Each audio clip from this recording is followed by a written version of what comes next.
Swastiastu. Perkenalkan, nama saya Ida Tursini Rayanti. Pada kali ini saya sudah berada di Pura Gede Sakti Bukit Bangli, yang letaknya yaitu tepat di Jalan Nusantara, Banjar Brahmana Bukit, Kelurahan Cempaka, Kecamatan Bangli, Kabupaten Bangli. Pada kali ini saya akan menyampaikan bagaimana sejarah dari Pura Gede Sakti Bukit Bangli.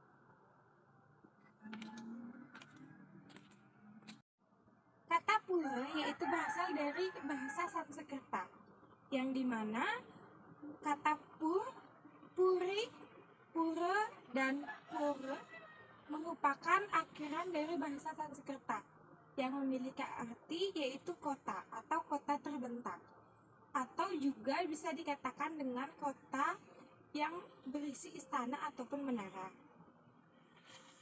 Namun seiring dengan berkembangnya zaman, kata pura digunakan sebagai istilah tempat ibadah atau tempat suci bagi umat beragama Hindu. Sedangkan kata puri digunakan sebagai istilah tempat tinggal dari para bangsawan ataupun raja. Konon, pada tahun kurang lebih 1700 Masehi, datanglah seorang Brahmana Siwa yang bertujuan untuk beryoga menuju pegunungan Batumenyan, yang dimana beliau mempunyai pepasih, yakni Ida Pedanda Bajangan. Beliau adalah putra dari Ida Pedanda Ketut Buruan yang beristana di desa Manuabe Tegalalang. Pertapaan beliau, Ida Pedanda Bajangan, di sekitar pegunungan Batumenyan, lembah barat Bukit Kaloka, berdekatan dengan Kahyangan Pura Kehen. Di sanalah beliau memilih tempat suci untuk memperdalam ilmu Tatuaning Sastra tentang ajaran kebrahmanan. Pada suatu ketika, beliau melakukan yoga tapa samadhi, memuja dan menyembah kehadapan kompiang beliau, yakni Ida Dangyang Dwijendra, dan nini beliau, yakni Dayu Swabawa.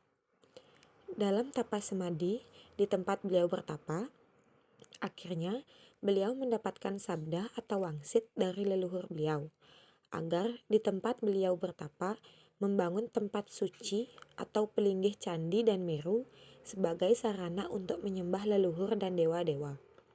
Dalam wangsit alam gaib tersebut, beliau dianugerahkan berupa cudamani sebagai alat memujanya.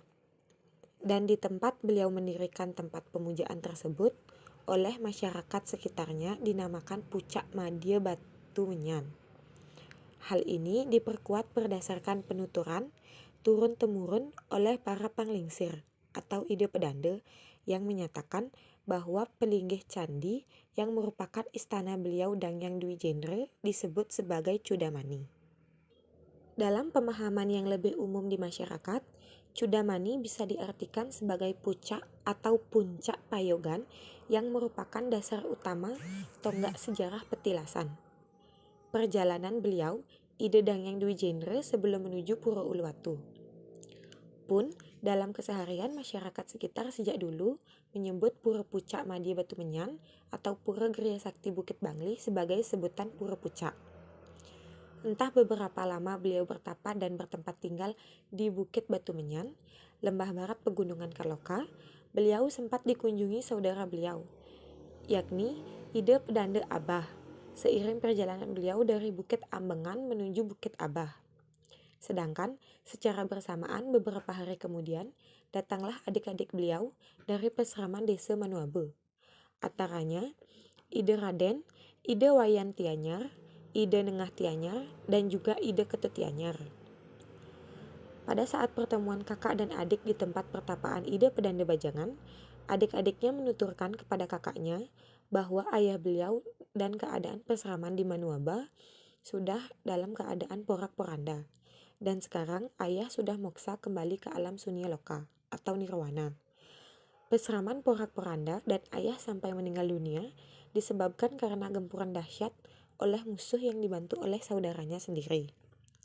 Mendengarkan penuturan adik-adiknya seperti itu, kemudian kakaknya, yakni Ida Pedanda Abah dan Ida Pedanda Bajangan, menyatakan bisama di hadapan adik-adiknya.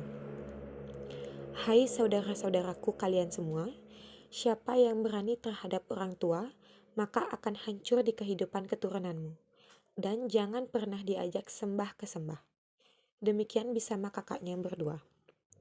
Beberapa lama kemudian, di tempat pertapaan Ida Pedanda Banjangan dan adik-adik beliau, yakni Ida Raden, Ida Wayan Tianyar, Ida Nengat Tianyar, dan Ida Ketut Tianyar, mendirikan sebuah tempat suci, yakni Pelinggih yang berupa Padmayoni, istana Pelinggih ayah beliau, yakni Ida Pedanda Ketut Buruan, yang bergelar Ida Pedanda Sakti Manuabe.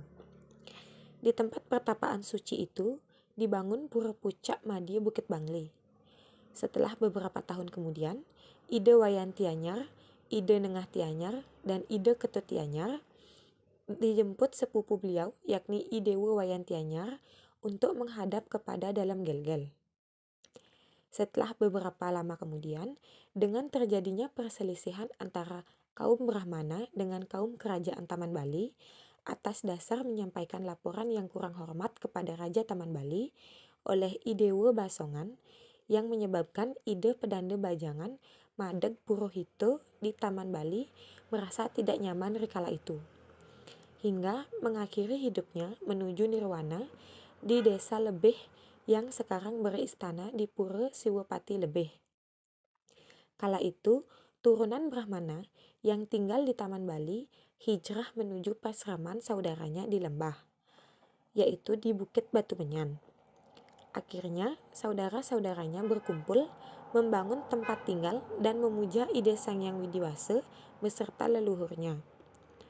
Pelinggih Padmayoni, yakni sebagai istana Ida Pedanda Sakti Ketut Buruan atau Ida Pedanda Sakti Manuabe, mulai saat itu lazim dijuluki nama Pura Giriya Sakti Bukit Bangli.